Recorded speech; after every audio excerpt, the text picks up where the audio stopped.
नमस्कार दोस्तों, आपका अपना YouTube चैनल PCI हिंदी ज्ञान में आपका हार्दिक अभिनंदन और स्वागत है। मित्रों, अगर आपको चैनल से कुछ फ़ायदा हो रहा है तो इसको आप शेयर कीजिए, सब्सक्राइब कीजिए। आप लोगों से ही हमें मनोबल मिलता है और उससे हम और बेहतर करने की कोशिश करेंगे। तो चलते हैं अपने सीधे बिना वक्त खराब किए हुए अपने वीडियो पर। संविधान से संबंधित हमने कुछ तथ्य पढ़े हैं। उन 1733 के रेगुलेटिंग एक्ट से 1947 का स्वतंत्र अधिनियम हमने पढ़ लिया है। इसके दौरान कुछ महत्वपूर्ण तथ्य बनते हैं, उन पर हम जिक्र करते हैं।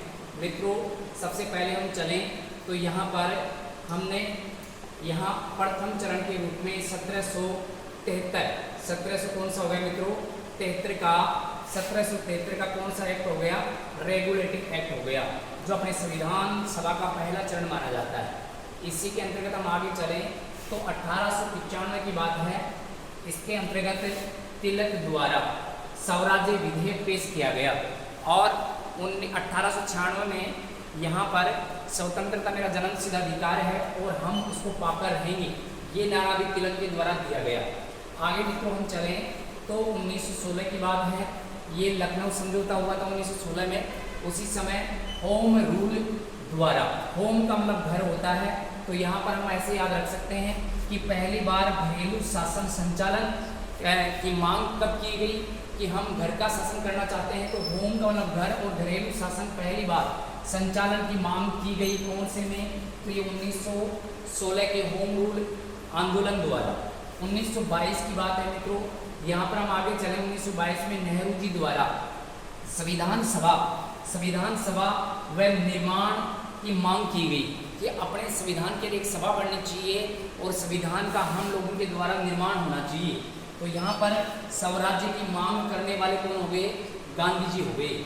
ऐसे ही हम आगे चलें तो यहाँ पर मित्रों 1928 में यहाँ पर मोतीलाल नेहरू द्वारा, ये भी आपको ध्यान रखना है, मोतीलाल नेहरू द्वारा।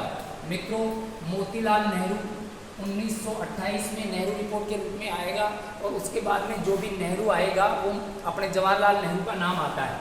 तो यहाँ पर 1928 में नेहरू रिपोर्ट प्रस्तुत की गई अंग्रेजों के सामने और यह नेहरू रिपोर्ट अपने संविधान का प्रथम प्रारूप माना जाता है। तो कभी आ जाए कि संविधान का प्रथम प्रारूप किसको कहा जाता है, तो मित्रों नेहरू रिपोर्ट को कहा जाता है। इसी कड़ी में हम आगे चलें तो यहाँ पर मित्रों लाहौर अधिवेशन हुआ और यहाँ पर लाहौर अधिवेशन कब होता है मित्रों?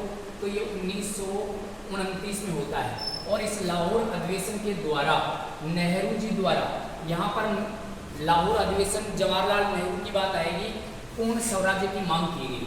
किसकी मांग की गई मित्रों? पूर्ण स्वराज्य की। तो कभी प्रश्न आ जाए कि पूर्ण स्वराज्य की मांग किस अधिवेशन में की गई? लाहौर अधिवेशन में। और ये कब की गई मित्रों? तो 1929 में। और इसी के चलते हुए 26 जनवरी 1930 में रावी नदी के तट पर पहली बार तिरंगा फहराया जाता है। इसी के आगे हम चलें तो यहाँ पर मित्रों 1900 और यहाँ 29 के बाद में 1936 में फैजपुर अधिवेशन हुआ और इस फैजपुर अधिवेशन में कहा गया कि चुनी हुई एक संवैधानिक सभा होगी और उस चुनी हुई संवैधानिक सभा के द्वारा किसका निर्माण किया जाएगा? संविधान का निर्माण किया जाएगा। तो मित्रों कभी प्रश्न बन सकता है, चुनी हुई संविधान सभा के द्वारा संविधान निर्माण की मांग, चुनी हुई संविधान सभा के द्वारा संविधान निर्माण की मांग पहली बार कब की गई? तो 1936 में फैजपुर अधिवेशन में की गई। इसी के अंतर्गत हम आगे चलें तो मित्रों 1942 की बात है। यहाँ पर हम बात करें तो 22 मार्च 1942 को क्रिप्स मिशन भारत में आया था और इस क्रिप्स मिशन के लिए गांधी जी ने कहा था कि ये उत्तर तृतीय चेक है, एक ऐसा चेक जिसकी डेट जा चुकी है, अनादरित चेक कहा था। और जवाहरलाल नेहरू ने कहा था कि शैतान का वकील बनकर आया है, दिवालिया बैंक का एक चेक है। ऐसे कुछ कथन अपने क्रिप्स मिशन के बारे में मिलते हैं। पहली बार उत्तरदायी शासन की मांग की गई तो 1942 में की गई थी, ये आपको ध्यान रखना है। इसी कड़ी में हम आगे चले मित्रों तो 1946 में कैबिनेट मिशन भारत में आता है और इस कैबिनेट मिशन के अंतर्गत 3 सदस्य आते हैं। यहाँ पर 3 सदस्यों के रूप में कैबिनेट मिशन के जो अध्यक्ष होंगे वो पैट्रिक लॉरेंस होंगे और स्टेफन क्रिप्स, और यहाँ पर स्टेफन क्रिप्स हो जाएगा, पैट्रिक लॉरेंस हो जाएगा और अलेक्जेंडर हो जाएगा। 3 सदस्य आते हैं जिसमें अध्यक्ष लॉरेंस को बनाया जाता है। इस कैबिनेट मिशन में पहली बार संविधान सभा की रचना के लिए कहा गया, और इसी के अंतर्गत हम आगे चलें तो 1946 में ही अंतरिम सरकार का गठन होता है।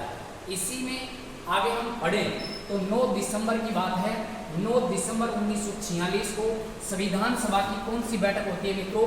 प्रथम बैठक होती है। और इस प्रथम बैठक के जो अस्थायी जो अध्यक्ष चुने गए, वो चुने गए थे मित्रों सच्चिदानंद सिन्हा। यहाँ पर सच्चिदानंद सिन्हा को इसका अस्थायी अध्यक्ष चुना जाता है, और इसकी अध्यक्षता में ये मीटिंग होती है। तो संविधान सभा की पहली बैठक 9 दिसंबर 1946 को होती है, और इसके दौरान हम आगे चलेंगे तो अगले वीडियो में हम पढ़ेंगे मित्रों प्रमुख संवैधानिक सभाएं कि कब कौन सी संविधान की सभा हुई, जिसमें हमें क्या प्राप्त हुआ। तो मित्रों ज़्यादा से ज़्यादा आप इस चैनल को सब्सक्राइब कीजिए और शेयर कीजिए। ये अपने कुछ ऐतिहासिक तथ्य हो गए जो अपने संविधान से संबंध रखते हैं। ठीक है मित्रों, धन्यवाद। जय हिंद, जय भारत।